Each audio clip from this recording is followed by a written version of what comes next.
ಶ್ರೀಗುರುಭ್ಯೋ ನಮಃ. ಭಗವತ್ಪಾದಾಚಾರ್ಯಗುರುಭ್ಯೋ ನಮಃ. ಹರಿ ಓಂ. ನರಸಿಂಹೋಖಿಲಜ್ಞಾನಮತಧ್ವಾन्तದಿವಾಕರಃ ಜಯತ್ಯಮಿತಸಜ್ಞಾನ ಸುಖಶಕ್ತಿಪಯೋನಿಧಿಃ. ಅಭ್ರಮಂ ಭಂಗರಹಿತಂ ಅಜಡಂ ವಿಮಲಂ ಸದಾ ಆನಂದತೀರ್ಥಮತುಲಂ ಭಜೆ ತಾಪತ್ರಯಾಪಹಂ. ಯಸ್ಯಾಹ ಕಟಾಕ್ಷಮಾತ್ರೇಣ ಬ್ರಹ್ಮರುದ್ರೇಂದ್ರಪೂರ್ವಕಾಃ ಸುರಾಃ ಸ್ವೀಯಪದಾನ್ಯಾಪುಃ ಸಾ ಲಕ್ಷ್ಮೀರ್ಮೇ ಪ್ರಸೀದತು. ಬುದ್ಧಿರ್ಬಲಂ ಯಶೋಧೈರ್ಯಂ ನಿರ್ಭಯತ್ವಮರೋಗತಾ ಅಜಾಡ್ಯಂ ವಾಕ್ಪಟುತ್ವಂಚ ಹನುಮತ್ಸ್ಮರಣಾತ್ ಭವೇತ್. ಆಪಾದಮೌಲಿಪರ್ಯಂತಂ ಗುರುಣಾಂ ಆಕೃತಿಮಿಸ್ಮರೇತ್. ತೇನ ವಿಘ್ನಾಃ ಪ್ರಣಶ್ಯಂತಿ ಸಿದ್ಧ್ಯಂತಿ ಚ ಮನೋರಥಾಃ. ಈ ವರ್ಷ ನನಗೆ ಕೊಟ್ಟಿರ್ತಕ್ಕಂತಹ ವಿಷಯ ಭೋಜನ, ಅದರ ನಿಯಮಗಳು ಅಂತ. ನಿಜವಾಗಲೂ ಪ್ರತ್ಯೇಕವಾಗಿ ಹೇಳುವ ಅವಸರ ಇಲ್ಲ, ಪ್ರತ್ಯೇಕವಾಗಿ ಹೇಳುವಂತಹ ಅವಸರ ಇಲ್ಲ. ಆದರೂ ಕೂಡ ಭೋಜನದ ವಿಷಯಕ್ಕೆ ಅನೇಕ ನಿಯಮಗಳು ಇವೆ, ಅನೇಕ ಸಂಪ್ರದಾಯಗಳು ಇವೆ, ಅನೇಕ ತರಹದ ಮಹತ್ವ ಇದೆ ಅನ್ನೋದಕ್ಕಾಗಿ ಇದಕ್ಕೆ ಪ್ರಧಾನವಾಗಿರ್ತಕ್ಕಂತಹ ವಿಷಯ ಅಂತಂದರೆ ಆಚಾರ್ಯರು ಹೇಳಿರ್ತಕ್ಕಂತಹ ಸದಾಚಾರ ಸ್ಮೃತಿ, ಅದಕ್ಕೆ ಸಂಬಂಧಪಟ್ಟಿರ್ತಕ್ಕಂತಹ ಅನೇಕ ತರಹದ ವ್ಯಾಖ್ಯಾನಗಳು. ಮೊದಲನೇದು ಆಕರ. ಅದಾದ ಮೇಲೆ ನಾವು ದಾಸರ ವಿಚಾರಗಳನ್ನು ನಾವು ತೆಗೆದುಕೊಂಡಾಗ, ಈಗ ತಾನೇ ಪ್ರಸನ್ನ ವೆಂಕಟದಾಸರ ಒಂದು ಉದಾಹರಣೆಯನ್ನು ನಾವು ಇಲ್ಲಿವರೆಗೆ ಅವರ ಮಹಿಮೆಯನ್ನು ತಿಳಿದಿದ್ದೇವೆ. ಅವರೂ ಕೂಡ ಪ್ರಾಣಾಗ್ನಿಹೋತ್ರದ ವಿಷಯಕವಾಗಿ ಆ ಒಂದು ಮಹಿಮೆಯನ್ನು ನಮಗೆ ತಿಳಿಸ್ತಾರೆ. ವಿಜಯದಾಸರು ಕೂಡ ಇದರ ಬಗ್ಗೆ ಬಹಳ ಅದ್ಭುತವಾದ ಒಂದು ಮಾಹಿತಿಯನ್ನು ಕೊಡ್ತಾರೆ. ಭೋಜನದ ಒಂದು ಅನುಸಂಧಾನ, ಒಂದು ಚಿಂತನ, ಒಂದು ಕ್ರಮ ವಿಜಯದಾಸರು. ಜಗನ್ನಾಥದಾಸರು ಕೂಡ ಪ್ರತ್ಯೇಕವಾಗಿ ಇದಕ್ಕೊಂದು 2-3 ಒಂದು ಭೋಜನ ಪ್ರಕ್ರಿಯಾ ಸಂಧಿ ಅಂತ ಒಂದು, ಹೀಗೆ 2-3 ಪ್ರಸಂಗಗಳಲ್ಲಿ ಭೋಜನಕ್ಕೆ ಸಂಬಂಧಪಟ್ಟಿರ್ತಕ್ಕಂತಹ ಒಂದು ಪ್ರಸಂಗಗಳಲ್ಲಿ ಈ ವಿಷಯಗಳನ್ನು ನಮಗೆ ತಿಳಿಸ್ತಾರೆ. ಇದನ್ನು ವಿಚಾರ ಮಾಡ್ತಾ ಇರುವಂತಹ ಸಂದರ್ಭದಲ್ಲಿ ಯಾಕೆ ಇದಕ್ಕಿಷ್ಟು ಮಹತ್ವ ಬಂತು ಅಂತಂತಂದರೆ, ಇಡೀ ಜೀವಕೋಟಿಯಲ್ಲಿ ಭೋಜನ ಇಲ್ಲದೆ ಇರತಕ್ಕಂತಹ, ಈ ಭೋಜನವನ್ನು ವ್ಯಾಪಾರ ಇಲ್ಲದೇನೆ ಯಾವುದೂ ಇಲ್ಲವೇ ಇಲ್ಲ. ಎಲ್ಲವೂ ಕೂಡ ಒಂದಲ್ಲ ಒಂದು ಅಂತ ನಮಗೆ ಉಪನಿಷತ್ತಿನಲ್ಲಿ ಬೃಹದಾರಣ್ಯಕದಲ್ಲಿ ನಾವು ತಿಳಿತಾ ಇರಬೇಕಾದ್ರೆ ಸಪ್ತಾನ್ನ ವಿದ್ಯೆಯ ಒಂದು ಕ್ರಮವನ್ನು ನಾವು ತಿಳಿತೇವೆ. ಅಂದರೆ ಪ್ರತಿಯೊಂದು ಜೀವ ಜಂತುವಿಗೂ ಕೂಡ ಒಂದು ಆಹಾರ ಅನ್ನೋದು ಇದೆ ಅಂತ. ಆದರೆ ಮನುಷ್ಯ ಜೀವನಿಗೆ ಒಂದು ಆಹಾರವನ್ನು ನೇಮಿಸಿದಾಗ ಆ ಆಹಾರವನ್ನು ಸೇವನೆ ಮಾಡಬೇಕಾದ್ರೆ ಇದು ಕೇವಲ ಹೊಟ್ಟೆ ತುಂಬಿಗಾಗಿ ಹೇಳಿರ್ತಕ್ಕಂತಹ ಒಂದು ಕ್ರಿಯೆ ಅಲ್ಲ, ಪ್ರಕ್ರಿಯೆ ಅಲ್ಲ. ನೋಡಿ ಎಷ್ಟು ಅದ್ಭುತವಾದ ಪರಿಕಲ್ಪನೆ ಕೊಡ್ತಾ ಇದೆ ಆಚಾರ್ಯರು ನಮಗೆ. ಸದಾಚಾರ ಸ್ಮೃತಿಯಲ್ಲಿ ಬಹಳ ಅದ್ಭುತವಾದ ರೀತಿಯಲ್ಲಿ ಗಂಭೀರವಾಗಿ ಹೇಳ್ತಾ ಹೋಗ್ತಾರೆ. ಗಂಭೀರವಾಗಿ ಹೇಳ್ತಾ ಬಂದಾಗ ಆಮೇಲೆ ನಮಗೆ ಅನೇಕ ಮಹಾಜ್ಞಾನಿಗಳು, ದಾಸರು ನಮಗೆ ಯಾವ ತರಹದ ಈ ಭೋಜನದ ಒಂದು ಪ್ರಕ್ರಿಯೆಯಲ್ಲಿ ಇದನ್ನು ನಾವು ಚಿಂತನೆ ಮಾಡಬೇಕು ಅಂತ ನಮಗೆ ತಿಳಿಸ್ತಾರೆ. ಕೇವಲ ಇದೊಂದು ಭೋಜನ ಕ್ರಿಯೆ ಹೊಟ್ಟೆಪಾಡಿಗಾಗಿ ಹೊಟ್ಟೆ ತುಂಬಿಸ್ಕೊಳ್ತಕ್ಕಂತಹ ಒಂದು ಕ್ರಿಯೆ ಅನ್ನೋದು ಅಲ್ಲ. ಹಾಗಾದರೆ ಏನಿದು? ಎಕ್ಸ್ಪೆಷಲಿ ಮಾನವ ಜಾತಿಗೆ. ಯಾಕೆಂದರೆ ಮಾನವ ಜಾತಿಗೆ ಯಾವುದೇ ಒಂದು ಕರ್ಮಗಳನ್ನು, ಕ್ರಿಯೆಗಳನ್ನು ಹೇಳಿದಾಗ ಇದು ಎದಕ್ಕೆ ಹೇಳ್ತಾ ಇದ್ದಾರೆ ಅಂತಂದರೆ ಅಂತಃಕರಣ ಶುದ್ಧಿ ದ್ವಾರ ಅಪರೋಕ್ಷ ಜ್ಞಾನಕ್ಕಾಗಿ ಹೇಳ್ತಾ ಇದ್ದಾರೆ. ನೋಡ್ರಿ, ಬಹಳ ಅದ್ಭುತವಾಗಿರ್ತಕ್ಕಂಥ ವಿಷಯ. ಯಾವುದೇ ಒಂದು ಪ್ರಕ್ರಿಯೆ ಮಾನವ ಜಾತಿಗೆ ನಮಗೊಂದು ವಿಧಾನ ಮಾಡಿದ್ದಾರೆ ಅಂದರೆ ಅದಕ್ಕಾಗಿಯೇ ವಿಧಿ ನಿಷೇಧಗಳು ಬಂದಿದ್ದು. ಮನುಷ್ಯರಿಗೆ ಮಾತ್ರ ವಿಧಿ ನಿಷೇಧಗಳಿದೆ. ಮನುಷ್ಯರನ್ನು ಬಿಟ್ಟು ಉಳಿದ ಯಾವ ಪ್ರಾಣಿ ವರ್ಗಕ್ಕೂ ಕೂಡ ವಿಧಿ ನಿಷೇಧಗಳನ್ನೋದು ಇಲ್ಲ. ಯಾಕೆ ಅಂತ ಕೇಳಿದ್ರೆ, ವಿದ್ಯುಕ್ತವಾದ ಒಂದು ನಿರ್ದಿಷ್ಟವಾದ ಕ್ರಮದಲ್ಲಿ ಅದನ್ನು ಆಚಾರ ವಿಚಾರದಲ್ಲಿ ತಂದುಕೊಂಡ್ರು ಅಂತಂದರೆ ಅದೊಂದು ಪೂಜಾ ಅಂತ ಆಗ್ತದೆ, ಅದೊಂದು ಯಜ್ಞ ಅಂತ ಆಗ್ತದೆ ಅಂತೆ. ಆ ಹಿನ್ನೆಲೆಯಲ್ಲಿ ಈ ಭೋಜನೆಯ ಒಂದು ಪದ್ಧತಿಯನ್ನು ಹೇಳ್ತಾ ಇರುವಂತಹ ಸಂದರ್ಭದಲ್ಲಿ ನಮಗೆ ಭಾಗವತದ 11ನೇ ಸ್ಕಂದದ ಒಂದು ಶ್ಲೋಕವನ್ನು ಉದಾಹರಣೆ ಮಾಡ್ತಾ ಆ ಮಾತನ್ನು ಹೇಳ್ತಾರೆ. ತ್ವಯೋಪಭುಕ್ತ ಸದ್ಗಂಧವಾಸೋಲಂಕಾರ ಚರ್ಚಿತಾ ಉಚ್ಚಿಷ್ಟ ಭೋಜಿನೋ ದಾಸಃ ತವ ಮಾಯಾಂ ಜಯೇಮಹಿ. ಬಹಳ ಅದ್ಭುತವಾಗಿರ್ತಕ್ಕಂತಹ ಮಾತು. ಇಲ್ಲಿ ಯಾರು ಭಗವಂತನಿಗೆ ನಿವೇದಿತವಾದ ಒಂದು ಪ್ರಸಾದವನ್ನು ಸ್ವೀಕಾರ ಮಾಡ್ತಾರೆಯೋ ಅಂಥವರು ತವ ಮಾಯಾಂ ಜಯೇಮಹಿ ಅನ್ನೋ ಮಾತನ್ನು ಹೇಳ್ತಾರೆ. ಬಹಳ ಅದ್ಭುತವಾದ ವಿಷಯ. ದೇವರ ಮಾಯೆಯನ್ನು ಗೆಲ್ಲಿಕ್ಕೆ ಸಾಧ್ಯತೆ ಉಂಟು ಆವಾಗ ದೇವರ ಪ್ರಸಾದದಿಂದ ಅಂತ. ಇಲ್ಲೇನಿದು ದೇವರ ಮಾಯೆಯನ್ನು ಗೆಲ್ಲೋದೊಂದು ಅರ್ಥ ಏನು ಅಂತ ಕೇಳಿದ್ರೆ ಅದಕ್ಕೆ ಎಲ್ಲರಿಗೂ ಗೊತ್ತಿರ್ತಕ್ಕಂತಹ ವಿಷಯ ಬೇರೆ ಏನೂ ಅಲ್ಲ. ಮಾಯ ಅಂದರೆ ಭಗವಂತನ ಇಚ್ಛಾ ವಿಶೇಷ. ನಾವು ಏನು ಈ ಲಿಂಗದೇಹದಿಂದ ಬಂಧಿತರಾಗಿದ್ದೇವೆ, ಆ ಲಿಂಗದೇಹದಿಂದ ಬಂಧಿತರಾದಾಗ ಬ್ರಹ್ಮದೇವರ ಜೊತೆಗೆ ಸ್ನಾನ ಮಾಡಿದಾಗ ಲಿಂಗಭಂಗಂ ಪ್ರಾಪಯಿತ್ವ ಆವಿರ್ಭೂತ ವಿಚಿತ್ರಾನಂದ ಸ್ವರೂಪಾನುಭವ ದಾತ್ರೇ ನಮಃ ಅಂತ ಹೇಳಿದಾಗ ಆಗ ಕೊನೆಯ ಒಂದಿದೆ ಏನು ಅಂತಂದ್ರೆ ಲಿಂಗದೇಹ ಭಂಗ ಆದರೂ ಕೂಡ ನನ್ನ ಸ್ವಸ್ವರೂಪಭೂತವಾದ ಸುಖವನ್ನು ನಮಗೆ ಅನುಭವಿಸ್ಲಿಕ್ಕೆ ಆಗೋದಿಲ್ಲ. ಯಾಕೆ ಅಂದರೆ ಭಗವಂತನ ಇಚ್ಛಾರೂಪವಾದ ಒಂದು ಆವರಣ ಇದೆ ಅಂತ. ಆ ಏನನ್ನು ಮೋಚಯಾಮಿ ಅಂತ ಯಾವಾಗ ಭಗವಂತ ಆಯ್ತಪ್ಪ ನಿಂದ ಆಯಿತು ಅಂತ ತನ್ನ ಇಚ್ಛಾರೂಪವಾದ ಆವರಣವನ್ನು ತೆಗಿತಾನೆಯೋ ಆಗ ನಿಜವಾಗಿ ಮೋಕ್ಷ ಅನ್ನೋದು ನಮಗೆ ಸಿಗುತ್ತದೆ ಅನ್ನೋ ಮಾತನ್ನ ನಾವು ಕೇಳ್ತೇವೆ. ಆ ಮಾತನ್ನು ಇಲ್ಲಿ ಹೇಳ್ತಾ ಇದ್ದಾರೆ. ತವ ಮಾಯಾಂ ಜಯೇಮಹಿ ಅಂದ್ರೆ ಮಾಯಾ ಅಂತಂದ್ರೆ ಇಚ್ಛಾ ವಿಶೇಷ. ಆ ಭಗವಂತನ ಇಚ್ಛಾ ಯಾವಾಗ ಹೋಗ್ತದೆ ಅಂತಂತಂದ್ರೆ ಭಗವಂತನ ಪ್ರಸಾದದಿಂದ ಹೋಗ್ತದೆ. ನೋಡಿ ಎಷ್ಟು ಅದ್ಭುತವಾದ ವಿಚಾರಗಳನ್ನ ನಮಗೆ ತಿಳಿಸ್ತಾ ಇದ್ದಾರೆ. ಭಗವಂತನ ಒಂದು ಪ್ರಸಾದವನ್ನು ಸ್ವೀಕಾರ ಮಾಡೋದ್ರಿಂದ ಅದು ಯಾವುದು ನೋಡಿ ಅಲ್ಲಿ ಕೂಡ ಅದ್ಭುತವಾಗಿರ್ತಕ್ಕಂಥ ವಿಚಾರವನ್ನು ಹೇಳ್ತಾ ಇದ್ದಾರೆ. ಉಚ್ಚಿಷ್ಟ ಅನ್ನೋ ಶಬ್ದವನ್ನು ಆಡ್ತಾ ಇದ್ದಾರೆ. ಭಗವಂತನಿಗೆ ನಿವೇದಿತವಾಗಿರ್ತಕ್ಕಂತಹದ್ದು, ಭಗವಂತನಿಗೆ ನಿವೇದಿತವಾಗಿರ್ತಕ್ಕಂತಹ ಯಾವ ನೈವೇದ್ಯ ಇದೆಯೋ ಅದನ್ನು ಯಾರು ಸ್ವೀಕಾರ ಮಾಡ್ತಾರೆಯೋ ಅವರು ಈ ಸಂಸಾರ ಬಂಧನವನ್ನು ಕಳ್ಕೊಳ್ತಾರೆ, ಮೋಕ್ಷವನ್ನು ಪಡಿತಾ ಇದ್ದಾರೆ ಅಂತ. ಯಾಕೆ ಈ ಮಾತನ್ನು ನಾನು ಈ ಥರ ಹೇಳ್ತಾ ಇದ್ದೀನಿ ಅಂತಂದರೆ ಕಳೆದ ವರ್ಷ ಕಂಚಿಗೆ ಬಂದಾಗ ಅನೇಕ ಜನ ಅಲ್ಲಿ ಸೇರಿದ್ವಿ. ಅಲ್ಲಿ ಮಾತಾಡ್ತಾ ಇರುವಾಗ ಕಂಚಿಯಲ್ಲಿ ಒಂದು ಈಗ ಎಲ್ಲರಿಗೂ ಗೊತ್ತಿದೆ, ಅಲ್ಲಿ ಸ್ವಲ್ಪ ರೊಕ್ಕ ಕೊಟ್ಟರೆ ಪ್ರಸಾದ ಬೇಕಾದಷ್ಟು ಕೊಡ್ತಾರೆ. ಕೆಲವೊಬ್ಬರು ಸಾಕು ಇದು ತೆಗೆದುಕೊಂಡ್ಬಿಟ್ರೆ ಸಾಕು, ಇನ್ನು ಊಟ ಯಾಕೆ ಹೊಟ್ಟೆ ತುಂಬ ಆಗಿಬಿಟ್ಟು ಒಳ್ಳೆ ಚಿತ್ರಾನ್ನ ಒಳ್ಳೆ ಮೊಸರನ್ನ ಅಂತನೋ ರೀತಿಯಲ್ಲಿ ಸ್ವೀಕಾರ ಮಾಡಿದ್ರು. ನಾವಲ್ಲೇ ಈ ಸರೋವರದ ಹತ್ರ ಇದ್ದೀವಿ. ಆಮೇಲೆ ಒಂದಿಬ್ಬರು ಪ್ರಶ್ನೆ ಮಾಡಿದರು, ಹೊಟ್ಟೆ ತುಂಬ ಊಟ ಇದಕ್ಕೆ, ಹೊಟ್ಟೆ ತುಂಬೋದಕ್ಕೆ ತಾನೆ ಮತ್ತು ಮಠಕ್ಕೆ ಬರಬೇಕು, ಮಡಿ ಅನ್ನಬೇಕು, ಮತ್ತು ಯಾಕೆ ಇಷ್ಟೆಲ್ಲ ಯಾಕೆ ಗೋಜೆ ಯಾಕೆ ಅಂತ ಸಹಜವಾಗಿ ಮಾತಾಡ್ತಾ ಇರುವಾಗ ಅವ್ರಿಗೆ ಮಾತನ್ನು ಹೇಳಿದ್ರು. ಒಂದು ಕ್ಷಣವಾಗಿ ಹೌದು ಅಂತ ಅನಿಸ್ತು. ಆಮೇಲೆ ನಂಗೆ ಅನಿಸ್ತು ಊಟ ಅನ್ನೋ ಪ್ರಕ್ರಿಯೆ ಏನಿದೆ ಬರೀ ಹೊಟ್ಟೆ ತುಂಬೋದಕ್ಕಾಗಿ ಅಲ್ಲ. ನೋಡಿ ಈಗ ಭಾಗವತದಲ್ಲಿ ಸದಾಚಾರ ಸ್ಮೃತಿಯಲ್ಲಿ ಹೇಳಿರ್ತಕ್ಕಂತಹ ಕ್ರಮದಲ್ಲಿ ನಾವು ನೋಡ್ತಾ ಇರಬೇಕಾದ್ರೆ ಊಟ ಅನ್ನೋ ಒಂದು ಪ್ರಕ್ರಿಯೆ ಇದೊಂದು ಯಜ್ಞ ವಿಶೇಷ, ಇದೊಂದು ಯಜ್ಞ. ಅದಕ್ಕಾಗಿ ಇದಕ್ಕೇನು ಕರೀತಾರೆ ವೈಶ್ವಾನರ ಯಜ್ಞ ಅಂತ ಕರೀತಾ ಇದ್ದಾರೆ. ವೈಶ್ವಾನರ ಯಜ್ಞ ಎಂಬುದಾಗಿ ಈ ಭೋಜನಕ್ಕೆ ಹೇಳ್ತಾ ಇದ್ದಿದ್ದರಿಂದಾಗಿ ಇದಕ್ಕೆ ಒಂದು ನೀತಿ ನಿಯಮಗಳು ಇವೆ ಅನ್ನೋ ಮಾತನ್ನು ಹೇಳ್ತಾ ಇದ್ದಾರೆ. ಅದಕ್ಕೆ ಮುಂದೆ ಹೇಳ್ತಾ ಇರುವಂತಹ ಸಂದರ್ಭದಲ್ಲಿ ಸದಾಚಾರ ಸ್ಮೃತಿಯಲ್ಲಿ ಆ ಮಾತನ್ನು ಹೇಳ್ತಾ ಇದ್ದಾರೆ. ಏನಪ್ಪ ಈ ತರಹ ಒಂದು ನಿರ್ದಿಷ್ಟವಾದ ಕ್ರಮದಲ್ಲಿ ಊಟ ಮಾಡೋದರಿಂದ ಅದರಿಂದ ಆಗತಕ್ಕಂತಹ ಲಾಭ ಏನು ಅಂತ ಕೇಳಿದ್ರೆ ಕೋಟಿ ಚಾಂದ್ರಾಯಣಶ್ಚೈವ ಮಾಸಪೋಷಣ ಕೋಟಿಭಿಹಿ. ನೋಡಿ ಚಾಂದ್ರಾಯಣ ವ್ರತ ಅಂದ್ರೇ ಕಷ್ಟ. ನಿಜವಾಗಲೂ ಕೆಲವೊಂದು ಪ್ರಸಂಗದಲ್ಲಿ ಚಾಂದ್ರಾಯಣ ವ್ರತ ಯಾವ ಪ್ರಸಂಗದಲ್ಲಿ ಚಾಂದ್ರಾಯಣ ವ್ರತ ಮಾಡಬೇಕು ಅಂತ ಹೇಳುವ ಪ್ರಸಂಗವನ್ನು ನೋಡ್ತಾ ಇರುವಾಗ ಹಬ್ಬ ಅನ್ನಿಸ್ತದೆ. ಆ ಚಾಂದ್ರಾಯಣ ವ್ರತವನ್ನೇ ಒಂದು ಸಲ ಚಾಂದ್ರಾಯಣ ಅಲ್ಲ, ಕೋಟಿ ಚಾಂದ್ರಾಯಣ ಅಂದ್ರೆ ಸಾವಿರಾರು, ಕೋಟಿ ಅಂದ್ರೆ ಕರೆಕ್ಟ್ ನಿರ್ದಿಷ್ಟವಾದ ಕೋಟಿ ಸಂಖ್ಯಾಕವಾದದ್ದು ಅಂತಂತಲ್ಲ, ಅನೇಕ ಚಾಂದ್ರಾಯಣಗಳನ್ನ ಮಾಡಿದರೆ ಏನು ಪುಣ್ಯ ಬರಬೇಕೋ ಆ ಪುಣ್ಯ ನಮಗೆ ಬರ್ತದೆ. ಆಮೇಲೆ ಕೆಲವೊಂದು ನಿಯಮಗಳಿವೆ. ಏನು ಅಂತಂದ್ರೆ ಈ ಮಾಸೋಪವಾಸ ಅಂತ ಒಂದು ದಿವಸ ಧಾರಣೆ ಪಾರಣಿ ಇತ್ಯಾದಿ ಅನೇಕ ಆ ಒಂದು ಕ್ರಮವನ್ನು ಹೇಳ್ತಾರೆ. ಉಪವಾಸ ಅಂತಂದ್ರೆ ಬರೀ ದಿನಂಪ್ರತಿ ಉಪವಾಸ ಮಾಡ್ತಕ್ಕಂಥದ್ದಲ್ಲ, ವಾರ ನಿಯಮಗಳನ್ನು ಇಟ್ಕೊಂಡು ಉಪವಾಸ ಮಾಡ್ತಕ್ಕಂಥದ್ದು, ಆ ತುತ್ತುಗಳ ನಿಯಮವನ್ನು ಇಟ್ಕೊಂಡು ಉಪವಾಸ ಮಾಡ್ತಕ್ಕಂಥದ್ದು, ಈ ತರಹ ನೂರಾರು ಆ ಮಾಸ ಉಪವಾಸ ವ್ರತಗಳನ್ನು ಮಾಡಿದರೆ ಏನು ಪುಣ್ಯ ಬರಬೇಕೋ ಆ ಪುಣ್ಯವನ್ನ ತತ್ಫಲಂ ಪ್ರಾಪ್ಯತೆ ತತ್ನೋ ವಿಷ್ಣುರ್ ನೈವೇದ್ಯ ಭಕ್ಷಣಾತ್.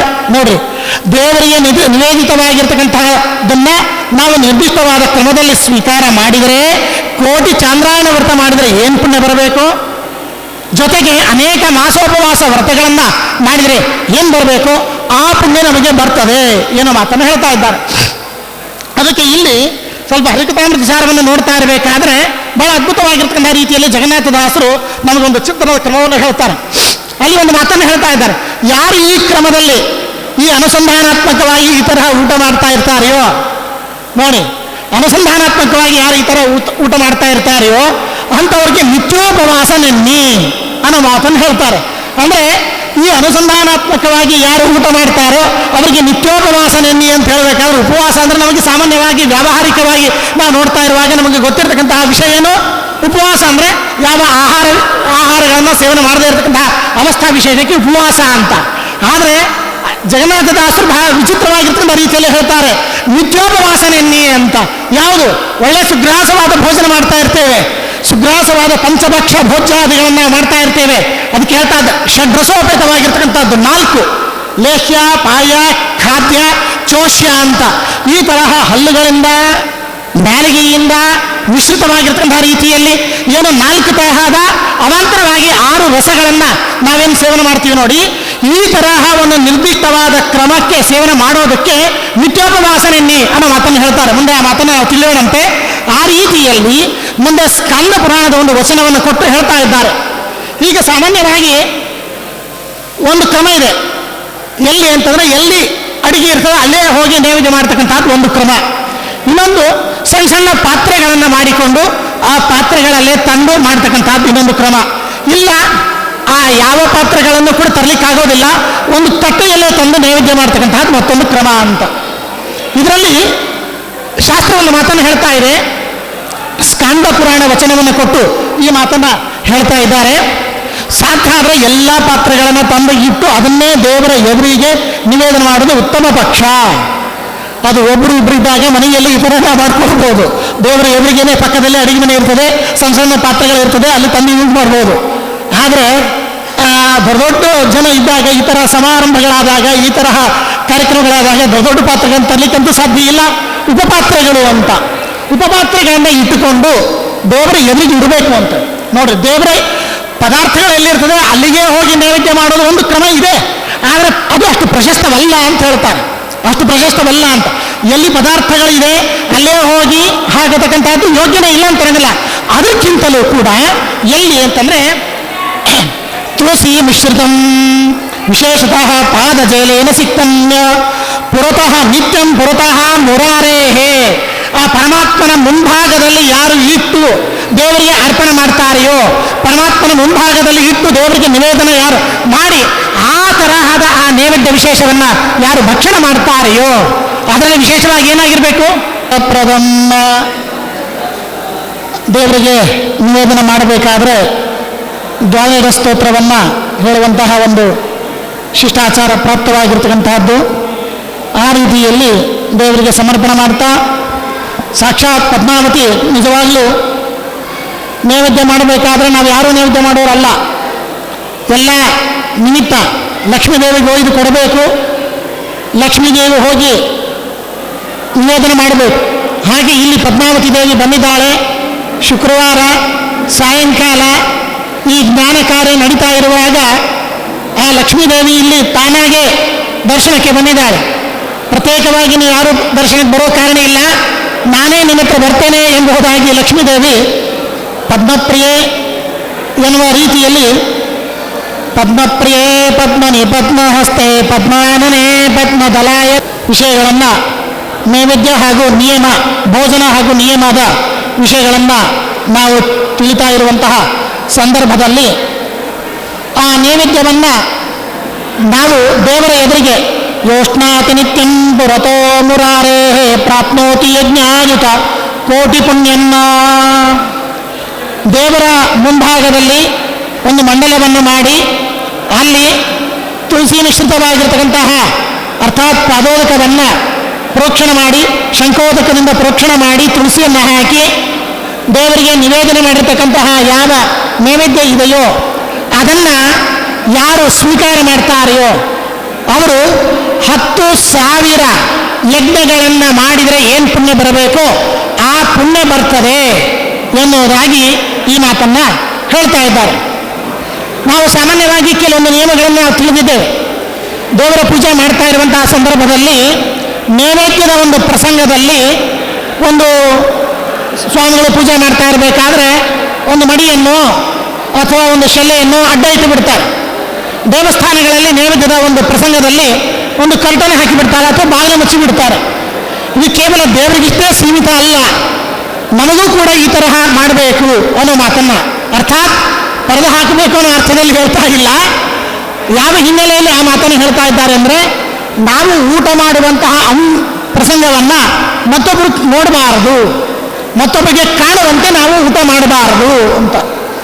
ಅದಕ್ಕೆ ಕೆಲವೊಂದು ಪ್ರಕ್ರಿಯೆಯನ್ನು ಹೇಳ್ತಾ ಇದ್ದಾರೆ. ಏನು ಅಂದರೆ,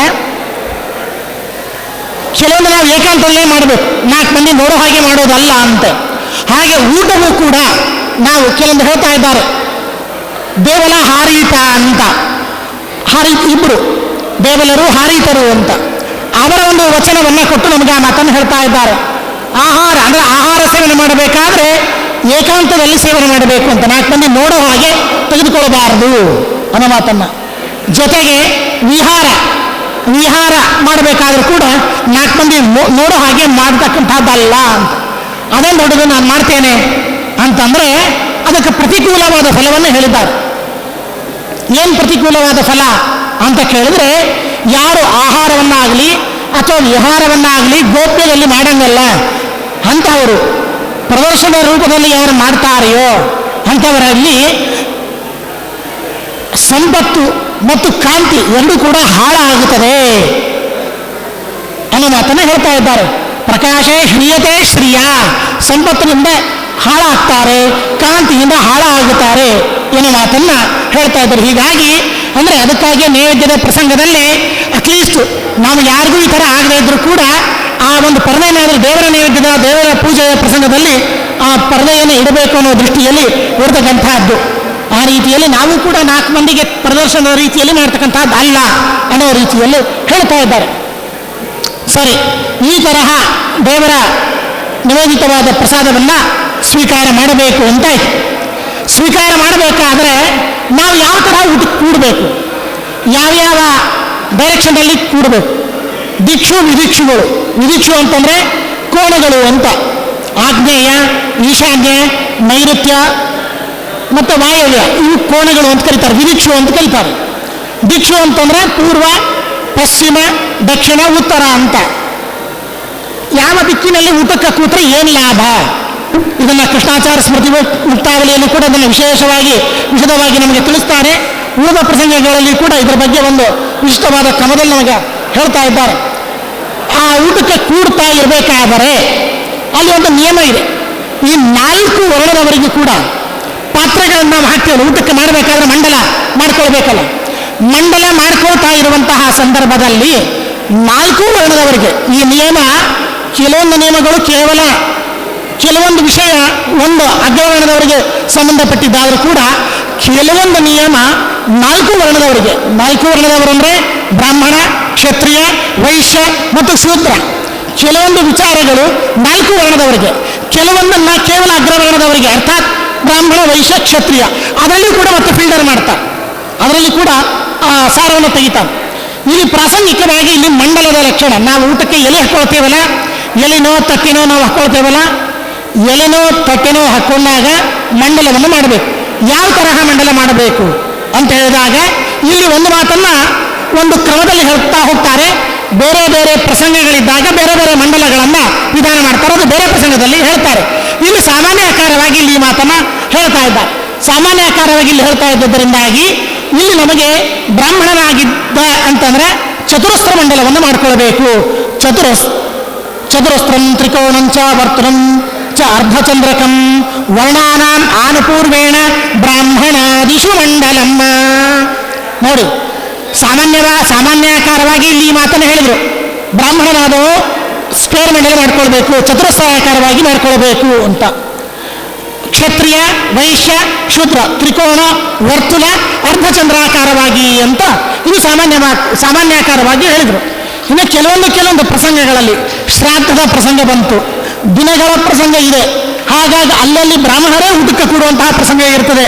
ಅಲ್ಲಿ ಬ್ರಾಹ್ಮಣರಾಗಿದ್ದರೂ ಕೂಡ ಅಲ್ಲಿ ವರ್ತುಲ ಮಂಡಲ ದಿನಕರ್ಮಾದಿಗಳ ಪ್ರಸಂಗ ಬಂದಾಗ ತ್ರಿಕೋಣ ಮಂಡಲಾದಿಗಳನ್ನು ಮಾಡುವಂತಹ ಪ್ರಕ್ರಿಯೆಗಳನ್ನು ನಾವು ನೋಡ್ತಾ ಇದ್ದೇವೆ. ಅಂದರೆ ಇಲ್ಲಿ ಸಾಮಾನ್ಯಾಕಾರವಾಗಿ ಇದನ್ನು ನಾವು ನೋಡ್ತಾ ಇರುವಾಗ ನಮಗೆ ಒಂದು ಬ್ರಾಹ್ಮಣ, ಕ್ಷತ್ರಿಯ, ವೈಶ್ಯ, ಶೂದ್ರಾದಿಗಳಿಗೆ ಆ ಚತುರಸ್ರ, ತ್ರಿಕೋಣ, ವರ್ತುಲ, ಅರ್ಧಚಂದ್ರಾಕಾರವಾಗಿ ಮಂಡಲವನ್ನು ಮಾಡಿಕೊಳ್ಬೇಕು ಅನ್ನೋ ಮಾತನ್ನು ಹೇಳ್ತಾ ಇದ್ದಾರೆ. ಅದೇನು ದೊಡ್ಡದ್ರಿ, ಏನು ಮಂಡಲ ಮಾಡೋದ್ರಲ್ಲ ಅದ್ರೇನು ಏನಿದೆ? ಭೂಮಿ ಯಾವಾಗಲೂ ಶುದ್ಧ ತಾನೆ, ಯಾವಾಗಲೂ ಶುದ್ಧನೇ ಇರ್ತದೆ, ಅದರಲ್ಲೇನು ಮಂಡಲ ಮಾಡ್ಕೊಳ್ಳೋದು ಅಂತ ಕೇಳಿದ್ರೆ ಅದಕ್ಕಾಗಿ ಭೂಮಿ ಅಪವಿತ್ರವಾಗಿದೆ ಅನ್ನೋದಕ್ಕಾಗಿ ಶುದ್ಧಿ ಮಾಡ್ತಕ್ಕಂಥದ್ದಲ್ಲ. ಆ ಮಂಡಲ ಮಾಡ್ತಕ್ಕಂಥದ್ದು ಎದಕ್ಕೆ ಅಂತಂದ್ರೆ ಮಂಡಲದಲ್ಲಿ ಅನೇಕ ಋಷಿಗಳು, ಅನೇಕ ದೇವತೆಗಳ ಸನ್ನಿಧಾನ ಇರ್ತದೆ. ಆ ಅನೇಕ ಋಷಿಗಳು, ಅನೇಕ ದೇವತೆಗಳ ಸನ್ನಿಧಾನ ಇರ್ತದೆ. ಆದ ಕಾರಣ ಆ ಮಂಡಲ ಮಾಡಿಕೊಂಡು ಆ ಮಂಡಲದ ಮೇಲೆ ಎಲೆ ಹಾಕಿ ಊಟ ಮಾಡಿದರೆ ಅದು ಅಶ್ವಮೇಧ ಯಾಗ ಮಾಡಿದರೆ ಏನು ಪುಣ್ಯ ಬರಬೇಕು ಆ ಪುಣ್ಯ ನಮಗೆ ಬರ್ತದೆ. ಮಂಡಲ ಮಾಡಿಕೊಂಡು ಅದರಿಂದ ಈ ಪುಣ್ಯ ಬಹುಶಃ ಕಲಿಯುಗದಲ್ಲಿ ಅಂದರೆ ಈ ಮಂಡಲಾದಿಗಳೆಲ್ಲ ಎಲ್ಲ ಯುಗಗಳಲ್ಲೂ ಸಮಾನ, ಆದರೆ ಪ್ರತ್ಯೇಕವಾಗಿ ಇಲ್ಲಿ ದೊಡ್ಡ ದೊಡ್ಡ ಯಜ್ಞಾದಿಗಳು ಮಾಡ್ಲಿಕ್ಕೆ ಆಗೋದಿಲ್ಲ.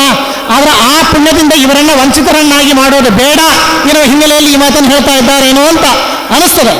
ಈ ರೀತಿಯಾಗಿ ಮಂಡಲ ಮಾಡಿಕೊಂಡು ಕೂಡಬೇಕು ಅಂತ ಇಲ್ಲಿ ಆ ಮಾತನ್ನು ಹೇಳಿಲ್ಲ, ಬೇರೆ ಸ್ಮೃತಿಯಲ್ಲಿ ನಮ್ಗೆ ಹೇಳಿದ್ದಾರೆ. ಅಂದರೆ ಆ ವಿಷಯಗಳನ್ನ ಹೇಳಿದ್ದಾರೆ, ಸ್ಮೃತಿ ಇನ್ನೂ ನನಗೆ ಸಿಕ್ಕಿಲ್ಲ.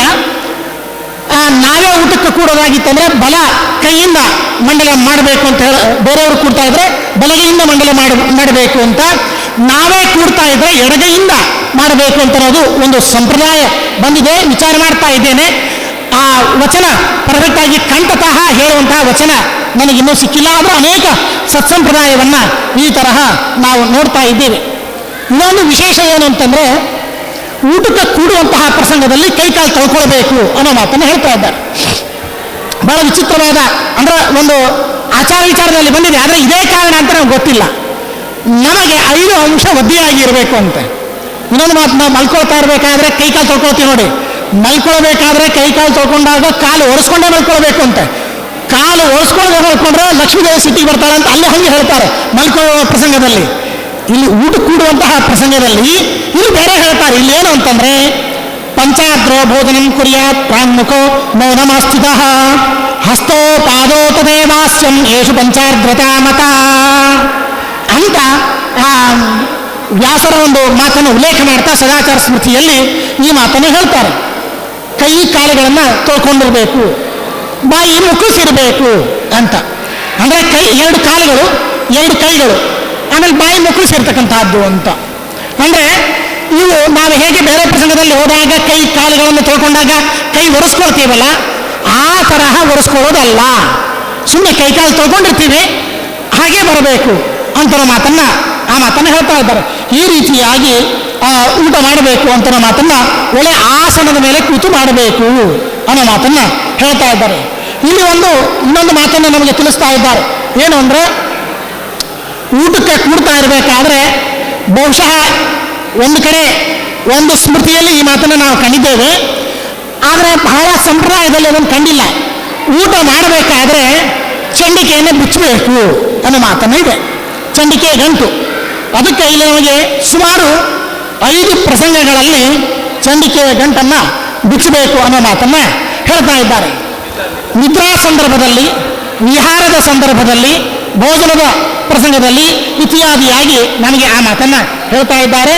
ಆ ಶಿಖಾ ಬಂಧನವನ್ನು ಮಾಡಿ ಆ ಶಿಖಾ ಬಂಧನ ಬಿಚ್ಚಿ ಆಮೇಲೆ ಊಟ ಮಾಡಬೇಕು ಅಂತ ಮಾತನ್ನ. ಆದರೆ ವಚನ ಸಿಕ್ಕಿಲ್ಲ. ಕೆಲವೊಂದು ಒಬ್ಬರ ಜೊತೆಗೆ ಸಮಾಲೋಚನೆ ಮಾಡ್ತಾ ಇರಬೇಕಾದ್ರೆ ಇಲ್ಲ ಶ್ರಾದ್ದದ ಪ್ರಸಂಗದಲ್ಲಿ ಮಾತ್ರ ಇದನ್ನ ಬಿಚ್ಚಬೇಕು ಅಂತ ಹೇಳಿದ್ರು. ಆದರೆ ಈಗ ನನಗಂತೂ ಆ ಇನ್ನೂ ಸಿಕ್ಕಿಲ್ಲ, ಇರಬಹುದು. ಯಾಕಂದ್ರೆ ಆದರೆ ಇಲ್ಲಿ ಮಾತ್ರ ಹೇಳ್ತಕ್ಕಂತಹದ್ದು ಅಂತಂದ್ರೆ ಊಟದ ಪ್ರಸಂಗದಲ್ಲಿ ಶಿಖಾ ಬಂಧನ ಬಿಚ್ಚಬೇಕು ಅಂತ. ಇದನ್ನ ವಿಜಯದಾಸರು ಕೂಡ ತಮ್ಮ ಇದರಲ್ಲಿ ಆ ಮಾತನ್ನ ನಮಗೆ ತಿಳಿಸ್ತಾರೆ. ಇನ್ನ ಊಟಕ್ಕೆ ಕೂಡ್ತಾ ಇರುವಂತಹ ಸಂದರ್ಭದಲ್ಲಿ ಶಿಖಾ ಬಂಧನ ಮಾಡಿ ಈಗ ಒಂದು ಮಾತನ್ನ ಹೇಳಿದ್ರು. ಏನು ಅಂತಂದ್ರೆ ಕೈ ಕಾಲು ಮತ್ತು ಬಾಯಿ ಸ್ವಲ್ಪ ಒದ್ದಿರ್ಬೇಕು, ಸ್ವಲ್ಪ ಬಹಳ ಅಲ್ಲ. ಆದರೆ ಎಂದೂ ಕೂಡ ತಪ ಒದ್ದಿ ಬಟ್ಟಿಯಿಂದ ಊಟ ಮಾಡ್ತಕ್ಕಂಥದ್ದಲ್ಲ. ಚಂಡಿಕೆ ಎಂದು ತಪ ಒದ್ದಿ ಇರ್ತಕ್ಕಂಥದ್ದಲ್ಲ ಅಂತ. ಇದು ಮೂಲೆ ಕುಠಾರ ಆಯ್ತು. ನಾವೆಲ್ಲ ಒದ್ದಿ ಇಟ್ಕೊಂಡೆ ಊಟ ಕೊಡ್ತಾ ಇರ್ತೇವೆ. ಅಂದ್ರೆ ಒದ್ದಿ ಅಂತಂದ್ರೆ ವಸ್ತ್ರಾಂತರ ಮಾಡ್ತೀವಲ್ಲ, 7 ಸಲ ಝಾಡಿಸ್ಬೇಕು, ಅದನ್ನು ನಾವು ಕೇಳ್ತೇವೆ. ಅಂದ್ರೆ ಒದ್ದಿ ಅಂಶ ದೇಹಕ್ಕೆ ಬಾಧಕವಾಗ್ತದೆ. ಅದಕ್ಕಾಗಿ ದೇಹಕ್ಕೆ ಬಾಧಕ ಆಗಬಾರ್ದು, ಊಟ ಮಾಡಬೇಕು ಅನ್ನೋದಕ್ಕಾಗಿ 7 ಸಲ ಅದನ್ನು ಝಾಡಿಸಿದ್ರೆ ಅದು ಒಣಗಿದ ಹಾಗೆ. ಇದಪೂರ್ವ ಮೊದಲಿಗೆ ಯಾವ ಥರ ಅಲ್ಲಿ ಇಲ್ಲಿ ಮುಟ್ಟಿರ್ತೀವಿ, ಇದನ್ನು ಮಾಡಿರ್ತೇವೆ, ಆ ಅಶುಚಿತ್ವ ಹೋಗೋದಕ್ಕಾಗಿ ಇದನ್ನು ಹೇಳ್ತಕ್ಕಂಥದ್ದು. ಅದೇ ತಪ್ಪ ಒದ್ದಿ ಮಾಡಿಕೊಂಡು ಸರಿಯಾಗಿ ಹಿಂದದೇನೆ ಅದೇ ಥರ ಕೂತು ಇದು ಮಾಡ್ತಕ್ಕಂಥದ್ದು ಅಲ್ಲ ಅನ್ನೋ ರೀತಿಯಲ್ಲಿ ಕೂಡ ನಮಗೆ ಆ ಮಾತನ್ನು ಹೇಳ್ತಾ ಇದ್ದಾರೆ ಇಲ್ಲಿ. ಮತ್ತೆ ಈ ಯಾವ ಎಲೆ ಹಾಕ್ಕೊಳ್ಬೇಕು, ಯಾವ ಎಲೆ ಹಾಕ್ಕೊಂಡ್ರೆ ಏನೇನು ವಿಶೇಷ ಅನ್ನೋದನ್ನು ಈ ಸದಾಚಾರ ಸ್ಮೃತಿಯ ವ್ಯಾಖ್ಯಾನದ ಪ್ರಸಂಗದಲ್ಲಿ ಒಂದು 2 ಮಾತುಗಳನ್ನು ನಾವು ಕಾಣ್ತೇವೆ. ಆದರೆ ಈ ಊಟಕ್ಕೆ ಸಂಬಂಧಪಟ್ಟ ನಿಯಮಗಳನ್ನು ನೋಡ್ತಾ ಇರಬೇಕಾದ್ರೆ, ಉಳಿದ ಧರ್ಮ ಗ್ರಂಥಗಳನ್ನು ನೋಡ್ತಾ ಇರಬೇಕಾದ್ರೆ ಅದ್ಭುತವಾದ ಒಂದು ಪರಿಕಲ್ಪನೆ ತಿಳ್ತಾರೆ. ಯಾವ ವಾರ ಇದ್ದಾಗ ಯಾವ ಎಲೆಯಲ್ಲಿ ಊಟ ಮಾಡಬೇಕು, ಬಾದಾಮಿ ಎಲೆಯಲ್ಲಿ ಯಾವಾಗ ಊಟ ಮಾಡಬೇಕು, ಪಲಾಶ ಅಂದರೆ ಪತ್ರಾವಳಿ ಅಂತ ನಾವು ಕರಿತಾ ಇದ್ದೀವಲ್ಲ, ಪತ್ರಾವಳಿಯಲ್ಲಿ ಯಾವಾಗ ಊಟ ಮಾಡಬೇಕು, ಆಮೇಲೆ ಇನ್ನು ಬೇರೆ ಬೇರೆ ಎಲೆಗಳನ್ನು ಹೇಳ್ತಾ ಇದ್ದಾರೆ. ಆದರೆ ಇಲ್ಲಿ ಸದಾಚಾರ ಸ್ಮೃತಿಯಲ್ಲಿ ಒಂದು ಮಾತನ್ನು ಹೇಳ್ತಾ ಇದ್ದಾರೆ, ಪದ್ಮಪತ್ರ ಅನ್ನೋದಕ್ಕಾಗಿ ಕೂಡ ಇಲ್ಲಿ ಮಾತನ್ನು ಹೇಳ್ತಾ ಇದ್ದಾರೆ. ಆದರೆ ಪದ್ಮಪತ್ರ ಸಿಗೋದು ಕಡಿಮೆ ಅಂತಿರೋದಕ್ಕಾಗಿ ನಮಗೆ ಅದರ ಒಂದು ರೂಢಿ ಬಂದಿಲ್ಲ ಅನ್ನೋದನ್ನು ನಾವು ಕಾಣ್ತಾ ಇದ್ದೇವೆ. ಎಲ್ಲಿ ಅನುಕೂಲ ಇದೆ ಅಲ್ಲಿ ಮಾಡ್ತಾ ಇರ್ತೇವೆ. ಪದ್ಮಪತ್ರದಲ್ಲಿ ಊಟ ಮಾಡ್ತಕ್ಕಂಥದ್ದನ್ನು ನಾವು ನೋಡ್ತಾ ಇದ್ದೇವೆ. ಹೇಗೆ ಪತ್ರಾವಳಿ ಜನಜನಿತವಾಗಿ ಸಿಗ್ತದೆ ಆ ತರಹ ಪದ್ಮಪತ್ರ ಅದರ ಒಂದು ರೂಢಿಯಲ್ಲಿ ಇಲ್ಲ. ಆದರೆ ಎಷ್ಟೋ ಕಡೆಗೆ ನಿರ್ದಿಷ್ಟವಾಗಿ ಪದ್ಮಪತ್ರದಲ್ಲೇನೆ ಆ ಪ್ರಸಾದವನ್ನು ಹಾಕಿ ಕೊಡ್ತಕ್ಕಂಥ ಒಂದು ಪ್ರಕ್ರಿಯೆಯನ್ನು ನಾವು ಕಾಣ್ತಾ ಇದ್ದೇವೆ. ಒಂದು ಪ್ರಸಂಗದಲ್ಲಿ ಶುಕತಾಲಿಗೆ ಹೋದಾಗ ಅಲ್ಲಿ ಎಲೆಗಳು, ಪದ್ಮಪತ್ರದ ಎಲೆಗಳೇ ಅವು ಬಿಟ್ಟು ಸಿಗೋದೇ ಇಲ್ಲ. ಅಲ್ಲಿ 1 ರೂಪಾಯಿಗೆ 10 ಕಮಲಗಳು. ಮೊದಲನೇ ಸರ್ತಿ ಅಲ್ಲಿಗೆ ಹೋದಾಗ ಬಹಳ ಚಿಂತೆ ಆಯಿತು. ಕಮಲಗಳಂದ್ರೆ ಇಲ್ಲಿ ಸಾಮಾನ್ಯ 50 ರೂಪಾಯಿಗೆ ಕಡಿಮೆ ಇಲ್ಲದೇನೆ ಕಮಲ ಸಿಗೋಲ್ಲ. 1 ರೂಪಾಯಿಗೆ 10 ಕಮಲಗಳಂತ ವಿಚಾರ ಮಾಡಿ, ಎಷ್ಟು ಸಮೃದ್ಧಿ ಇರಲಿಕ್ಕಿಲ್ಲ. ಆ ಎಲೆಗಳು ತಂದು ಕೊಟ್ಟರು. ನಾನು ಅನ್ಕೊಂಡಿದ್ದೆ ಯಾವುದೋ ಡೂಪ್ಲಿಕೇಟ್ ಕಮಲದ ಎಲೆ ಇದ್ದ ಹಾಗೆ ಇದೆ, ಕಮಲದ ಎಲೆ ಅಲ್ಲ ಅಂತ ಭ್ರಮಿಸಿದ್ದೆ. ಆಮೇಲೆ ಸ್ವಲ್ಪ ಸುತ್ತಮುತ್ತ ಓಡಾಡಿದಾಗ ಸಮೃದ್ಧಿ, ಕಮಲಗಳ ಒಂದು ಸಮೃದ್ಧಿ ಶುಕತಾಲದಲ್ಲಿ. ಆ ಒಂದು ಪ್ರಸಂಗದಲ್ಲಿ ನಾನು ನೋಡ್ತಾ ಇರುವಾಗ ಈ ಒಂದು ಮಾತುಗಳನ್ನು ಈ ನಮ್ಮ ಪ್ರಾಂತದಲ್ಲಿ ಕಡಿಮೆ, ಆದರೆ ಇಲ್ಲಿ ಈ ಶ್ರೀನಿವಾಸ ದೇವರ ಸುತ್ತಮುತ್ತ ಹಳ್ಳಿಗಳಲ್ಲಿ ಮಾತ್ರ ಇಲ್ಲಿ ಬಹಳ ಸಿಗುತ್ತದೆ ಅನ್ನೋ ಮಾತನ್ನು ನಾವು ತಿಳಿತಾ ಇದ್ದೇವೆ. ಈ ತರಹ ಆ ಒಂದು ಇದನ್ನು ಇದು ಮಾಡ್ಕೊಳ್ಬೇಕು. ಊಟ ಮಾಡ್ತಾ ಇರಬೇಕಾದ್ರೆ ಒಂದು ನಿಯಮವನ್ನು ಹೇಳಿ ನಾನು ಇಲ್ಲಿ ಮುಕ್ತಾಯ ಮಾಡ್ತೇನೆ. ಪಂಚ ಪ್ರಾಣಾಹುತಿಗಳು ಅಂತ ನಾವು ತಿಳಿತೇವೆ. ಪಂಚ ಪ್ರಾಣಾಹುತಿಗಳನ್ನು ನಾವು ಮಾಡ್ತಾ ಇರುವಂತಹ ಸಂದರ್ಭದಲ್ಲಿ ಪ್ರಾಣಾಯ ಸ್ವಾಹ, ಅಪಾನಾಯ ಸ್ವಾಹ ಅಂತ ಹೇಳಿ ನಾವೇನು ಹೇಳ್ತೇವಲ್ಲ, ಇದು ಬಹಳ ಸ್ವಾರಸ್ಯವಾಗಿರ್ತಕ್ಕಂಥ ರೀತಿಯಲ್ಲಿ ನಮಗೆ ಒಂದು ಅನುಸಂಧಾನದ ಒಂದು ಪ್ರಕ್ರಿಯೆಯನ್ನು ಹೇಳ್ತಾವೆ. ಈ ಪ್ರಾಣಾಹುತಿಗಳನ್ನು ತೆಗೆದುಕೊಳ್ತಾ ಇರಬೇಕಾದ್ರೆ ಹಲ್ಲಿಗೆ ಹತ್ತಬಾರದು ಅಂತೆ. ನಾಲಿಗೆಗೆ ಡೈರೆಕ್ಟಾಗಿ ನಾಲಿಗೆಯಲ್ಲೇ ಹೋಗಬೇಕು. ಕೆಲವೊಂದು ಪ್ರಸಂಗದಲ್ಲಿ ಋಗ್ವೇದಿಗಳು ಉಪಾಕರಣ ಮಾಡ್ತಾ ಇರುವಾಗ ದಧಿಸತ್ವವನ್ನು ಹಲ್ಲಿಗೆ ಹತ್ತದನ್ನೇ ತೆಗೆದುಕೊಂಡ್ರೆ ಅಂತ ಹೇಳ್ತಿರ್ತಾರೆ ನೋಡಿ. ಆ ತರಹ ಪಂಚ ಪ್ರಾಣಾಹುತಿಗಳನ್ನು ಅಂದರೆ ಆ ರಸ ಆಸ್ವಾದನ ಅಂತ ಆಗಿರಬಾರ್ದು, ಅದೊಂದು ಆಹುತಿ ಅನ್ನೋ ರೀತಿಯಲ್ಲಿ ಆಗಿರಬೇಕು ಅಂತ. ಅದರಲ್ಲಿ ಈ 5 ಏನು ಬೆಟ್ಟಗಳಿವೆಯೋ ಇದರಲ್ಲಿ ಪ್ರಾಣಾಯ ಸ್ವಾಹ ಅಂದಾಗ ಈ ತರಹ ಎಲ್ಲರಿಗೂ ಪಂಡಿತರಿಗೆಲ್ಲ ಗೊತ್ತಿದೆ, ಎಷ್ಟೋ ಲೌಕಿಕರಿಗೂ ಗೊತ್ತಿದೆ. ಹೇಳೋದ್ರಿಂದ ಮತ್ತೆ ಒಂದು ಸ್ಮರಣೆ ಬರ್ತದೆ ಅನ್ನೋದಕ್ಕಾಗಿ ನಾನು ಹೇಳ್ತಾ ಇದ್ದೇನೆ. ಪ್ರಾಣಾಯ ಸ್ವಾಹ ಅನ್ನೋ ರೀತಿಯಲ್ಲಿ, ಅಪಾನಾಯ ಸ್ವಾಹ, ವ್ಯಾನಾಯ ಸ್ವಾಹ, ಉದಾನಾಯ ಸ್ವಾಹ ಅಂತಂದ್ರೆ ಇದರ ಸಮಾನಾಯ ಸ್ವಾಹ ಅಂತಂದ್ರೆ 4 ಅಂತ. ಇದನ್ನು ನಮಗೆ ವಿಜಯದಾಸರು ನಮಗೆ ಬಹಳ ಸುಂದರವಾದ ರೀತಿಯಲ್ಲಿ ಇಲ್ಲಿ ಹೇಳ್ತಾರೆ. ನಮಗೆ ಇಲ್ಲೇನು ಸದಾಚಾರ ಸ್ಮೃತಿಯಲ್ಲಿ ಬೇರೆ ಬೇರೆ ಸ್ಮೃತಿಗಳ ಉದಾಹರಣೆ ಮಾಡಿ ಹೇಳ್ತಾರೆ. ಅಲ್ಲಿ ನಮಗೆ ಒಂದು ಮಾತನ್ನು ಹೇಳ್ತಾ ಇದ್ದಾರೆ. ಇಲ್ಲೂ ಕೂಡ ಒಂದು ಸ್ವಾರಸ್ಯವಾಗಿ ಆ ಮಾತನ್ನು ಹೇಳ್ತಾರೆ. ಏನಂತಂದ್ರೆ ಪ್ರಾಣಾಯ ಸ್ವಾಹ, ಅಪಾನಾಯ ಸ್ವಾಹ, ವ್ಯಾನಾಯ ಸ್ವಾಹ, ಉದಾನಾಯ ಸ್ವಾಹ, ಸಮಾನಾಯ ಸ್ವಾಹ ಅಂತ ಹೇಳ್ತಾ ಇರಬೇಕಾದ್ರೆ ಪೂರ್ವ, ದಕ್ಷಿಣ, ಪಶ್ಚಿಮ, ಉತ್ತರ ಮತ್ತು ಮಧ್ಯ ಎಂಬುದಾಗಿ ಈ 5 ಆಹುತಿಗಳನ್ನು ತೆಗೆದುಕೊಳ್ಳಬೇಕು ಅನ್ನೋ ಮಾತನ್ನು ಹೇಳ್ತಾ ಇದ್ದಾರೆ. ಈ ತರಹ ಪ್ರಾಣಾಹುತಿಗಳನ್ನು ತೆಗೆದುಕೊಂಡು ಮೊದಲಿಗೆ ಪ್ರಾರಂಭದಲ್ಲಿ ಮತ್ತು ಅಂತ್ಯದಲ್ಲಿ ಅಮೃತೋಭಿಸ್ತರಣಮಸಿ ಸ್ವಾಹ ಅಂತ, ಆಮೇಲೆ ಅಮೃತಾಭಿಧಾನಮಸಿ ಸ್ವಾಹ ಅಂತ ಪರಿಶೇಚನ ಮಾಡಬೇಕಾದ್ರೆ ಸತ್ಯಂತ್ವಾಋತೇನ ಪರಿಶಿಂಚಾಮಿ ಅಂತ, ರಾತ್ರಿ ಕಾಲದಲ್ಲಿ ಬೇರೆ ಋತಂತ್ವ ಅಂತ ಹೇಳ್ತಕ್ಕಂಥ ಒಂದು ಪ್ರಕ್ರಿಯೆಯಲ್ಲಿ ಈ ಮಾತನ್ನು ಹೇಳ್ತಾರೆ. ಇಲ್ಲಿ ಅನುಸಂಧಾನದ ಒಂದು ಪ್ರಸಂಗದಲ್ಲಿ ಇದೇನು ಅಮೃತೋಭಿಸ್ತರಣಮಸಿ ಸ್ವಾಹ, ಅಮೃತಾಭಿಧಾನಮಸಿ ಅಂತ ಹೇಳ್ತಾ ಇದ್ದಾಗ ಅಮೃತ ಅಂದರೆ ಇದು ವಾಯುದೇವರ ನಮ್ಮ ಒಳಗಡೆ ಇದ್ದು ಇದು ಏನು ನಾವು ಅಪೋಷಣ ತೆಗೆದುಕೊಳ್ತಾ ಇದ್ದೀವಿ, ಇದೊಂದು ವಾಯುದೇವರಿಗೆ ವಸ್ತ್ರಗಳನ್ನು ಮೊದಲನೇ ಸರ್ತಿ ಅಮೃತೋಭಿಸ್ತರಣಮಸಿ ಸ್ವಾಹ ಅಂತಂದಾಗ ಉಡುವ ವಸ್ತ್ರವನ್ನು ಪ್ರಾಣದೇವರು ಕೊಟ್ಟ ಹಾಗೆ ಅಂತೆ. ಆಮೇಲೆ ಅಮೃತಾಭಿಧಾನಮಸಿ ಸ್ವಾಹ ಅಂತಂತ ಹೇಳಿದಾಗ ಆ ಪ್ರಾಣದೇವರಿಗೆ ಉಪವಸ್ತ್ರವನ್ನು ಕೊಟ್ಟ ಹಾಗೆ ಅಂತೆ. ವಸ್ತ್ರ ಕೊಡಬೇಕಾದ್ರೆ ಒಂದೇ ವಸ್ತ್ರ ಕೊಡ್ಲಿಕ್ಕೆ ಬರಂಗಿಲ್ಲಲ್ಲ. ಹೀಗಾಗಿ 2 ವಸ್ತ್ರಗಳನ್ನು ಕೊಟ್ಟರೆ ಏನು ಪುಣ್ಯ ಬರಬೇಕು ಆ ಪುಣ್ಯ ಬರ್ತದೆ ಅಂತ. ಇಲ್ಲಿ ತತ್ವಾಭಿಮಾನ ದೇವತೆಗಳು ಎಲ್ಲರೂ ಇದ್ದಾರೆ. ಪ್ರತ್ಯೇಕವಾಗಿ ಪ್ರಾಣದೇವರಿಗೆ ಯಾಕೆ ಹೇಳಬೇಕು? ಪ್ರತ್ಯೇಕವಾಗಿ ಪ್ರಾಣದೇವರಿಗೆ ವಿಶೇಷವಾಗಿ ಯಾಕೆ ಹೇಳಬೇಕು ಅಂತ ಕೇಳಿದ್ರೆ ಬಹಳ ಅದ್ಭುತವಾದ ಮಾತನ್ನ ತಂತ್ರಸಾರದಲ್ಲಿಯೂ ಕೂಡ ಇದ್ರ ಮಾತನ್ನು ಹೇಳ್ತಾರೆ. ಯಾಕೆಂದ್ರೆ ನಾವು ಪ್ರಾಣಾಯ ಸ್ವಾಹ ಅಪಾನಾಯ ಸ್ವಾಹ ಅಂತ ಏನು ನಾವು ಪಂಚ ಪ್ರಾಣಾಹುತಿಗಳನ್ನು ತೆಗೆದುಕೊಳ್ತೇವಲ್ಲ, ಪಂಚ ಪ್ರಾಣಾಹುತಿಗಳನ್ನು ತೆಗೆದುಕೊಂಡಾಗ ನಾವು ಗೀತೆಯಲ್ಲಿ ನಾವು ಕೇಳ್ತೇವೆ, ಪಚಾನ್ಯನ್ನಂ ಚತುರ್ವಿಧಂ ಅಹಂ ವೈಶ್ವಾನರೋ ಭೂತ್ವ. ಪರಮಾತ್ಮ ವಿಶ್ವನಾಮಕನಾಗಿ ವೈಶ್ವಾನರ ನಾಮಕನಾಗಿ ನಮ್ಮ ಒಳಗಡೆ ಇದ್ದು 4 ವಿಧವಾದ ರೀತಿಯಲ್ಲಿ ನಾನು ಪಚನ ಮಾಡ್ತೇನೆ ಅನ್ನೋ ರೀತಿಯಲ್ಲಿ ಹೇಳ್ತಾನಲ್ಲ ಪರಮಾತ್ಮ ಅಲ್ಲಿ ಮಾಡ್ತಾನೆ. ಯಾರನ್ನ ಪ್ರಧಾನವಾಗಿ ಇಟ್ಕೊಂಡು ಮಾಡ್ತಾನೆ ಅಂತಂದ್ರೆ ವಾಯುದೇವರನ್ನ ಪ್ರಧಾನವನ್ನಾಗಿ ಇಟ್ಕೊಂಡು ಪರಮಾತ್ಮ ಎಲ್ಲ, ಅಂದ್ರೆ ಉಳಿದ ಎಲ್ಲ ತತ್ವಾಭಿಮಾನ ದೇವತೆಗಳಿದ್ದಾರೆ, ಆದರೆ ಪ್ರಧಾನವಾಗಿ ವಾಯುದೇವರು ಆರ್ಡರ್ ಕೊಡೋದು ಯಾರಿಗೆ? ವಾಯುದೇವರಿಗೆ ಕೊಡ್ತಾರೆ. ವಾಯುದೇವರು ಉಳಿದ ಎಲ್ಲ ತತ್ವಾಭಿಮಾನ ದೇವತೆಗಳಿಂದ ಇದನ್ನ ಮಾಡಿಸಿಸ್ತಾರೆ. ಹೀಗಾಗಿ ಅದಕ್ಕಾಗಿಯೇ ಷಟ್ಪಷ್ಟದಲ್ಲಿ ಆಗಲಿ ಬೇರೆ ಕಡೆಗೆ ಆಗಲಿ ಗರ್ಭೋತ್ಪತ್ತಿ ಆದಾಗ ಆ ಗರ್ಭ ಯಾವಾಗಾಗ್ತದೆ, ಎಲ್ಲ ತತ್ವಾಭಿಮಾನ ದೇವತೆಗಳು ಇದ್ರೂ ಕೂಡ ಯಾರು ಯಾವ ವ್ಯಾಪಾರವನ್ನು ಮಾಡೋದಿಲ್ಲ. ಕೇವಲ ಪರಮಾತ್ಮನ ಆಜ್ಞೆಯಿಂದ ವಾಯುದೇವರೇ ಅಲ್ಲಿ ಗರ್ಭದಲ್ಲಿ ಎಷ್ಟೆಷ್ಟು ದಿನಂಪ್ರತಿ ಡೇ ಬೈ ಡೇ ಏನೇನು ಬೆಳಿಬೇಕು, ಹೇಗೆ ಇರಬೇಕು, ಏನೇನು ಮಾಡ್ತಕ್ಕಂಥದ್ದು ಇದೆಲ್ಲ ವಾಯುದೇವರಿಗೆ ಮಾತ್ರ ಸಂಬಂಧಪಟ್ಟಿದ್ದು. ಇವರು ಯಾವ ತತ್ವಾಭಿಮಾನ ದೇವತೆಗಳಿಗೂ ಸಂಬಂಧ ಇಲ್ಲ. ಅಂದರೆ ಅವರು ವ್ಯಾಪಾರ ಮಾಡೋದಿಲ್ಲ, ಸುಮ್ಮನೆ ಇರ್ತಾರೆ ಅಂತ. ಆಮೇಲೆ ಕೂಸು ಹುಟ್ಟಿದ ಮೇಲೆ ಅಂದರೆ ಮೊದಲನೇ ದಿವಸದಿಂದ ಪ್ರಾರಂಭ ಮಾಡಿಕೊಂಡು ತಾಯಿಯಿಂದ ಹೊರಗೆ ಬಂದ ಮೇಲೆ ಹೆಚ್ಚು ಕಡಿಮೆ 6 ತಿಂಗಳವರೆಗೆ ತತ್ವಾಭಿಮಾನ ದೇವತೆಗಳು ಏನೂ ವ್ಯಾಪಾರ ಮಾಡೋದಿಲ್ಲ. ಆಮೇಲೆ ತಾವು ಇರ್ತಾರೆ, ಕಾರ್ಯಕಾರಿಯಾಗಿ ಮಾಡೋದಿಲ್ಲ, ಸುಮ್ಮನೆ ಇರ್ತಾರೆ ಇಷ್ಟೇ. ಹಾಗೆ ಉಪಪ್ರಾಣರು ಅಂತ ಯಾವ್ಯಾವ ನಾಡಿಗಳಿಂದ ಯಾವ್ಯಾವ ರಸವನ್ನ ಹೇಗೆ ಅದನ್ನು ಮುಟ್ಟಿಸ್ತಾ ಇದ್ದಾರೆ ಎನ್ನುವ ವಿಷಯಗಳನ್ನು ಕೂಡ ನಮಗೆ ಆ ಮಾತನ್ನು ತಿಳಿಸ್ತಾರೆ. ಒಟ್ಟಾರೆ ನಿಯಮಗಳ ಪ್ರಸಂಗ ಬಂದಾಗ ನಾವು ಈ ತರಹ ಏನು ಸತ್ಯಂತ್ವಾರತೆಯನ್ನು ಪರಿಶಿಂಚಾನೆ ಅಂತ ಪರಿಶೋಧನೆ ಮಾಡಿಕೊಂಡು ಊಟವನ್ನು ಮಾಡಲಿಕ್ಕೆ ಶುರು ಮಾಡೋದು ಅನ್ನೋದು ಇದು ಕೇವಲ ಹೊಟ್ಟೆ ತುಂಬಿಗಾಗಿ ಮಾಡ್ತಕ್ಕಂಥದ್ದು ಊಟ ಅಲ್ಲ, ಇದೊಂದು ಯಜ್ಞ ಎಂಬುದಾಗಿ ಹೇಳ್ತಾ ಇದ್ದಾರೆ. ಅದಕ್ಕಾಗಿ ಒಂದು ನಾವು ಪ್ರಾಚೀನ ಸಂಪ್ರದಾಯದಲ್ಲಿ ನಾವು ಕೇಳ್ತಾ ಇದ್ದೀವಿ. ಏನು ಕೇಳ್ತಾ ಇದ್ದೀವಿ ಅಂತಂದ್ರೆ ಮೊದಲಿಗೆ ಪಾಯಸ ತಿನ್ನಬೇಕು, ಆಮೇಲೆ ಕೋಸಂಬರಿ ತಿನ್ನಬೇಕು, ಆಮೇಲೆ ಸ್ವಲ್ಪ ನೀರು ಕುಡಿಬೇಕು ಅಂತ. ಅದು ಕೂಡ ಧರ್ಮಶಾಸ್ತ್ರ ಹೇಳ್ತಾ ಇದೆ. ಮೊದಲಿಗೆ ಯಾವ್ಯಾವ ಪದಾರ್ಥಗಳನ್ನ ಕಟು, ಆಮ್ಲ, ತೀಕ್ಷ್ಣ, ತಿಕ್ತ ಈ ಪದಾರ್ಥಗಳನ್ನ ತಿನ್ನಬೇಕು. ಮಧ್ಯದಲ್ಲಿ ಎಷ್ಟು ನಾವು ಘನ ಪದಾರ್ಥ ತಿನ್ನಬೇಕು, ಎಷ್ಟು. ಇವತ್ತು ಬಹುಶಃ ಈ ಶುಗರ್ ಫಿಟ್ದವರಿಗೆ ಈ ವಿಷಯಗಳು ಕೊಟ್ಟರೆ ಅವ್ರು ಚೆನ್ನಾಗಿ ಲಾಭ ಪಡ್ಕೊಳ್ತಾರೆ. ಇವತ್ತು ಶುಗರ್ ಫಿಟ್ ಅಂತ ಬಂದಿದೆ ನೋಡಿ, ಎಲ್ಲರಿಗೂ ಯಾವ ತರಹ ಊಟ ಮಾಡಬೇಕು ಅನ್ನೋದನ್ನು ಅವ್ರು ಪ್ರತ್ಯೇಕವಾಗಿ ನಾವು ಹೇಳ್ತಾ ಇದ್ದಾರೆ, ಇದು ತಿನ್ರಿ ಇದು ತಿನ್ರಿ ಇದು ತಿನ್ರಿ ಅಂತ. ಅದಕ್ಕಾಗಿ ಒಂದೇ ಮಾತನ್ನು ನಾವು ಹೇಳಬೇಕಾದ್ರೆ ಪೂರ್ಣ ಹೊಟ್ಟೆ ತುಂಬುವವರೆಗೆ ನಾವು ಮಾಡಬಾರ್ದು. ಎಷ್ಟು ಮಟ್ಟಿಗೆ ಅಂತಂದ್ರೆ ಘನ ಪದಾರ್ಥ ತಿಂದಿರ್ಬೇಕು. 25-30%, ಉದಾಹರಣೆಗೆ ಹೇಳ್ತಾ ಇದ್ದೇನೆ, 25-30% ಘನ ಪದಾರ್ಥ ತಿಂದಿರ್ಬೇಕು.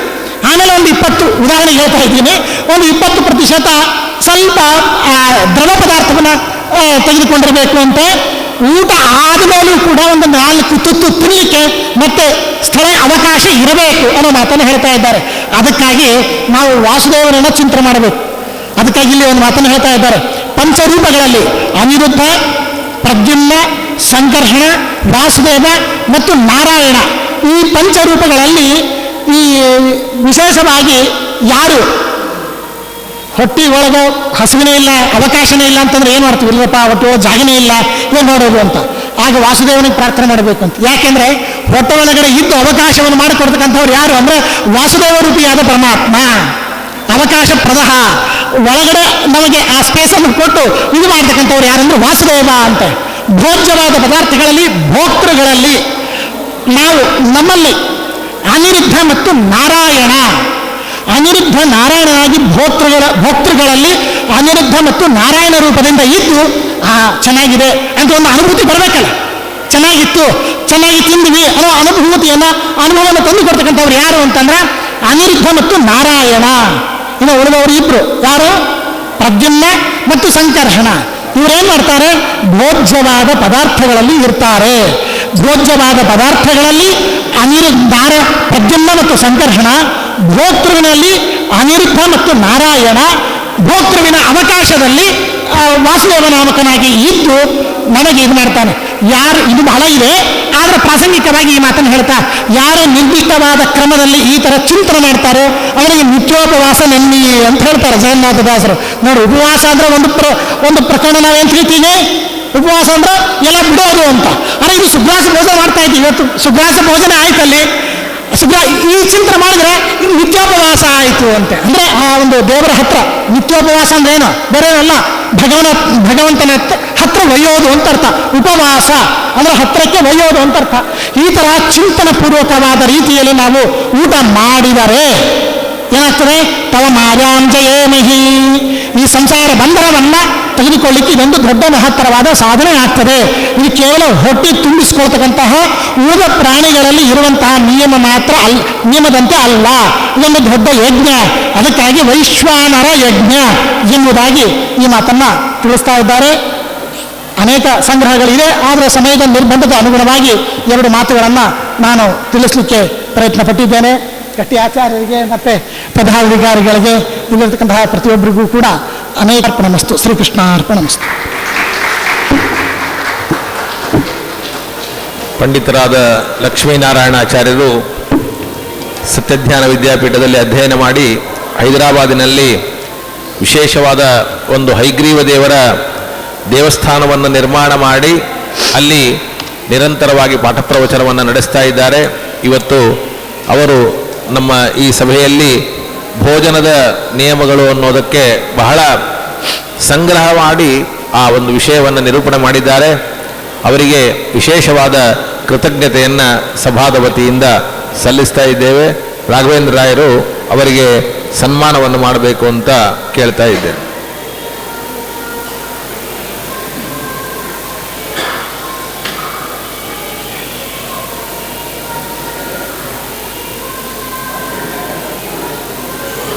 ಮುಂದಿನ ಉಪನ್ಯಾಸ ಪಂಡಿತ ಶ್ರೀನಿಧಿ ಆಚಾರ್ಯ ಮದನಪಲ್ಲಿ. ನಮ್ಮ ಸಭಾಮಂದಿರದಲ್ಲಿ